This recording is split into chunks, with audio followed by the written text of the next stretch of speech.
আসসালামু আলাইকুম রহমতুল্লাহ। আশা করি সবাই ভালো আছেন।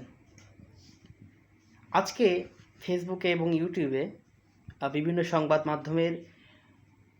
মাধ্যমে জানতে পারলাম যে আমাদের হাসু আপা সবার এক কথায় বলতে গেলে অতীতে খুব প্রিয় ছিল, যাকে সবাই তেলবাজি করতো একটা সময়। সেই ব্যক্তি তিনি নাকি মাদার অফ হিউম্যানিটি, মানবতার মা। অনেকে তেলবাজি করতো, মা আমাকে কিছু বলুন, অনেকে আপা আপা বলতো।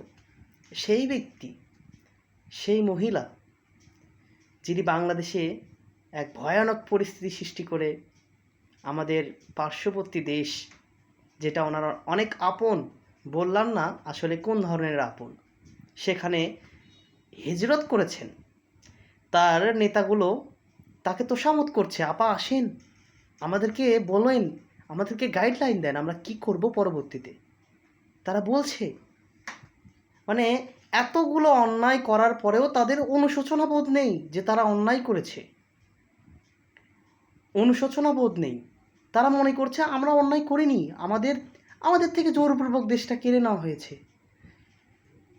এই যে হাজার সংখ্যক ছাত্রছাত্রী, জনতা, সাধারণ শ্রমিক, কৃষক, মজুর, এদেরকে হত্যা করা হয়েছে, শহীদ করা হয়েছে। কয়েক শতাধিক, কয়েক হাজার মানুষকে এখন পর্যন্ত তারা হাসপাতালে চিকিৎসাধীন আছে। এর পূর্বে অনেক অন্যায় করেছে সে, ক্ষমতায় এসেই সে পিলখানার মতো একটা জঘন্য কর্মকাণ্ড ঘটিয়েছে। এরপরে শাপলা চত্বরের মতো এক ভয়ানক গণহত্যা ঘটিয়েছে। এরপরে আলেমদের ওপর ঢালাও অত্যাচার, বিরোধী দলের ওপর ঢালাও অত্যাচার, 21 সালে আলেমদেরকে ঢালাও অত্যাচার। এরপরে একই ধারাবাহিকতায় 24-এ এসে ছাত্রদের ওপর সামান্য একটি বিষয় নিয়ে, মীমাংসিত বিষয় নিয়ে তিনি উত্থাপন করলেন, তিনি ছাত্রদেরকে উস্কালেন। তিনি একজন ডাইনি টাইপের মহিলা, মানে নিজেকেই নিজের যে আমিত্বটা সেটাকে তিনি সবসময় প্রকাশ করতেন। আমি করেছি, আমি ওটা করেছি, আমার বাপের এটা, আমার ওটা, আমার বাবার এটা, আমার দাদার ওটা, এই দেশ আমার, এই দেশ আমার বাবার।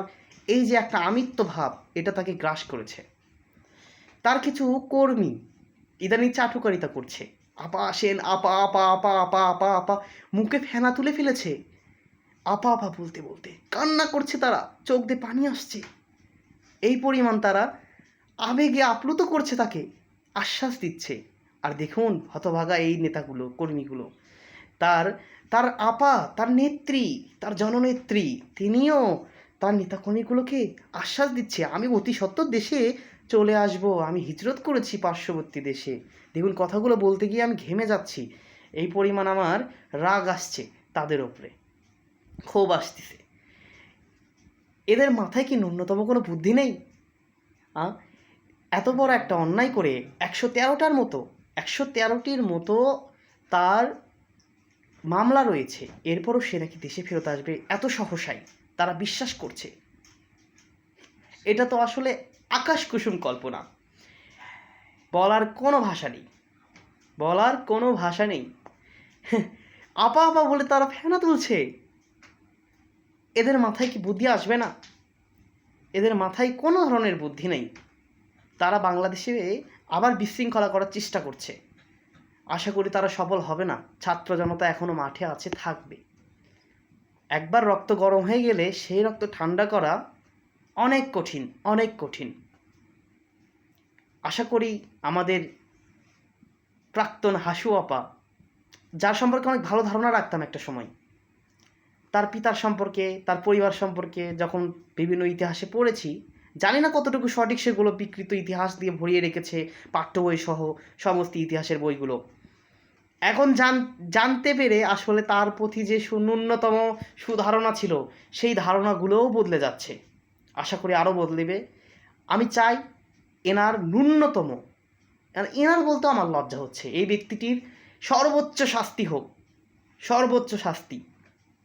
জাতি তার শাস্তি দেখতে চায়।